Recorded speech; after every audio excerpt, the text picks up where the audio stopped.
Je suis donc Tiffaine Penfentenyo, j'ai 55 ans. Donc mon parcours personnel, au fait, voilà, je me suis mariée à 23 ans. Nous sommes partis avec mon mari très tôt donc, en Afrique. Donc nous avons vécu 2 ans en Éthiopie. On m'a demandé si je pouvais prendre une classe d'enfants comme institutrice, alors que ce n'est pas du tout ma formation. Voilà, parce qu'il n'y avait plus personne pour apprendre à lire et à écrire à tous ces enfants du fait de la guerre. Ensuite, donc, je suis partie 8 ans au Zaïre, donc à Kinshasa, où là j'ai monté un bureau d'études, où je travaillais donc avec la coopération et puis les ministères zaïrois. Donc après le Zaïre, je suis revenue 2 ans en France. Ensuite, je suis repartie en Guinée-Conakry, où là je me suis engagée pour la bonne cause. Et ça a duré 5 ans. Après, je suis repartie en France, donc 8 ans dans le Nord, où je me suis engagée en politique. Et après, donc Boulogne-sur-Mer, je suis redescendue sur la région parisienne. Et donc, entre-temps, j'ai quand même eu 5 enfants, donc, dont je suis fière, et qui maintenant sont grands, et qui me laissent voilà, un champ libre, puisque je pense qu'à 55 ans, on peut avoir une seconde vie, vu le grand âge qui nous attend. Enfant, bah, écoutez, j'ai pas beaucoup de souvenirs, mais je crois que j'étais une élève très très sérieuse. Je me souviens qu'en 6e, je voulais être missionnaire, parce qu'à l'époque, voilà, on était dans des institutions religieuses, et c'est comme ça que j'ai gardé la foi.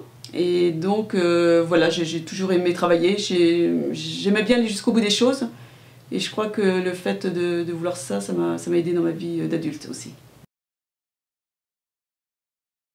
Les étapes voilà, qui ont marqué mon parcours, c'est de connaître les besoins des uns et des autres, là où nous habitons, là où nous sommes amenés à vivre. Et donc, le fait de partir à l'étranger, c'est déjà une grande ouverture, ça oblige à se remettre en question par rapport à d'autres cultures, d'autres civilisations. Et puis je crois que ce qui est important, c'est d'avoir toujours un but à sa vie et d'avoir des désirs de créer des projets, de mener à bien des actions. Voilà. Je pense qu'effectivement, quand on crée un projet comme ça, il faut au départ se dire qu'il ne faut pas baisser les bras au premier obstacle. Donc il faut beaucoup de persévérance, il faut savoir se battre, il faut savoir convaincre.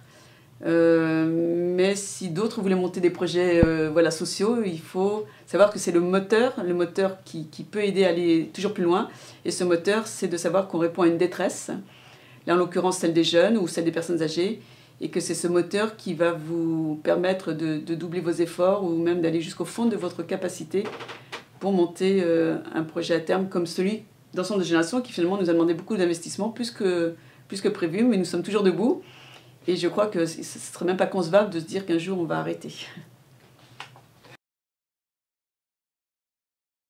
Être citoyen dans la ville, eh c'est de me dire que c'est de ne pas vivre seul, peut-être de s'interroger sur qui est son voisin déjà, de s'intégrer au niveau de s'engager, que ce soit sur le terrain de la politique de la ville, ou sur d'autres terrains, c'est-à-dire d'être un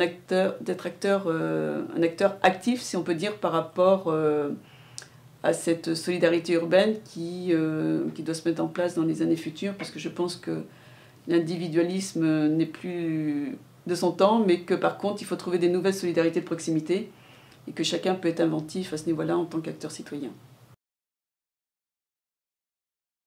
Je dirais que moi, chaque jeune, d'abord j'ai appris à les découvrir avec ce projet et je trouve qu'il y a une très très belle génération.